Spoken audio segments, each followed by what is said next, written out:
नमस्कार व्ह्यूअर्स, मी आज तुमच्यासाठी जरा हटके अशी एक रेसिपी घेऊन आलेली आहे।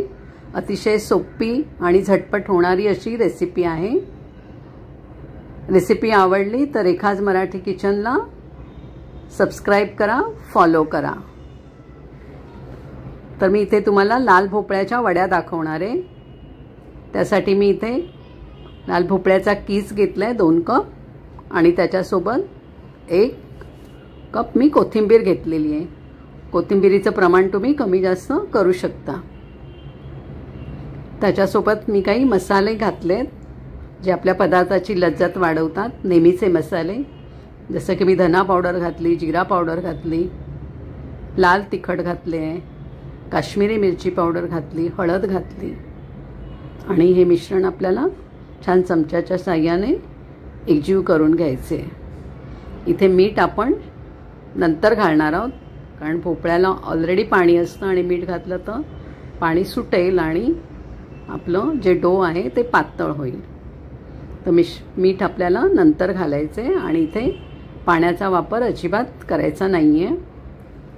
भोपळ्याच्या रसामध्येच आपल्याला हा डो करून घ्यायचा आहे। तुम्ही हवं तर भोपळा पिळून पण घेऊ शकता, पण मी इथे तसं केलेलं नाही आहे। त्यातलं सत्व का काढून टाकायचं म्हणून मी ते तसंच घातलेलं आहे। त्याच्यामध्ये मी काही पिठं घालून घेतली आहेत। त्यात अर्धा कप मी बेसन पावडर घातले, बेसन पीठ घातले, तांदळाचं पीठ घातले 2 चमचे आणि 2 चमचे रवा घातलेला आहे। तर हे मिश्रण आपण छान हाताच्या साहाय्याने एकजीव करून घेऊया। तर इथे रवा घातल्याने भोपळ्यातलं पाणी ॲब्झॉर्ब व्हायला मदत होते, त्यामुळे तुम्ही रव्याचं प्रमाण अजून जास्त पण घेऊ शकता। इथे मला बेसन थोडं कमी वाटलं म्हणून मी अजून 2 चमचे बेसन घालून घेतलेलं आहे। त्याच्यामध्ये मी इथे 2 मोठे चमचे सफेद तीळ घालून घेते आणि चवीप्रमाणे मीठ आणि 1 चमचा मी तेल घालून घेते। आता ह्या मिश्रणाचं छान आपण मळून घेऊया, त्याचं डो तयार करून घेऊया आणि नंतर ह्या डोचे आपल्याला उंडे तयार करून ते वाफवून घ्यायचे आहेत। इथे डो करून तयार आहे। मी हाताला तेल लावून तसंच डिशला पण तेल लावून त्याच्यामध्ये याचे उंडे करून ठेवते। तर सध्या पावसाळ्यामध्ये ह्या वेलवर्गीय भाज्या बऱ्याच असतात, त्यातलाच एक लाल भोपळा आणि लाल भोपळा सहजा कोणाला आवडत नाही, तर त्यांच्यासाठी ही रेसिपी अतिशय योग्य आहे। जशा हिरव्या पालेभाज्या खाव्या तशा रंगीत भाज्या देखील खाव्या, जसं की वांग, भोपळा। तर त्यासाठी भोपळ्याचा जेवणामध्ये आवर्जून वापर करा। आता श्रावण महिन्यामध्ये जर फरसाण आयटम म्हणून तुम्ही ताटामध्ये वाढायला हा पदार्थ नक्की करून शकता। ते इथे उंडे करून तयार आहे। पाणी उकळत ठेवलं होतं भांड्यामध्ये, त्याच्यामध्ये मी आता हे डिश ठेवून घेते आणि झाकण लावून आपल्याला हे 15 मिनिटं वाफवून घ्यायचे।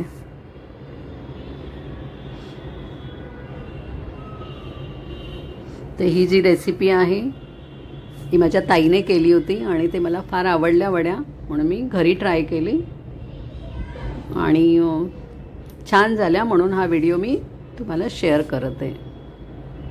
तर तुम्ही पण ही रेसिपी ट्राय करा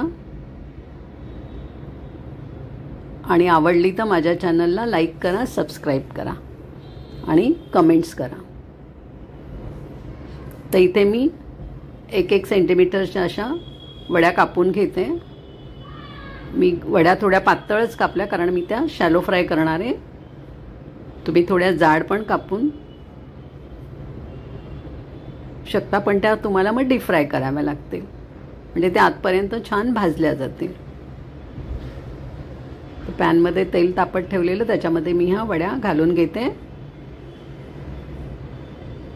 आणि दोन्ही बाजूने छान अगदी गोल्डन रंग येईपर्यंत आपल्याला ह्या भाजून घ्यायच्या आहेत। एका बाजूने छान भाजून झालेल्या आहेत, मी आता उलट करून त्या दुसऱ्या बाजूने पण भाजून घेते। गॅस इथे मीडियम टू लो ठेवायचं आहे. मोठा गॅस ठेवू नका, म्हणजे ते आतपर्यंत भाजल्या जातील. तर इथे दोन्ही बाजूने छान वड्या भाजून झालेल्या आहेत. ते आता टिश्यू पेपरमध्ये काढून घेऊया, म्हणजे एक्सेस ऑइल आहे ते निघून जाईल. अशा प्रकारे लाल भोपळ्याच्या खुसखुशीत स्वादिष्ट अशा वड्या तयार आहेत. अशाच सरळ सोप्या झटपट होणाऱ्या रेसिपीसाठी रेखाज मराठी किचनला फॉलो करा.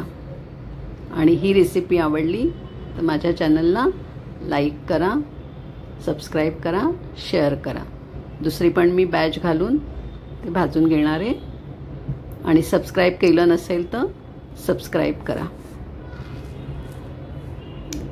धन्यवाद.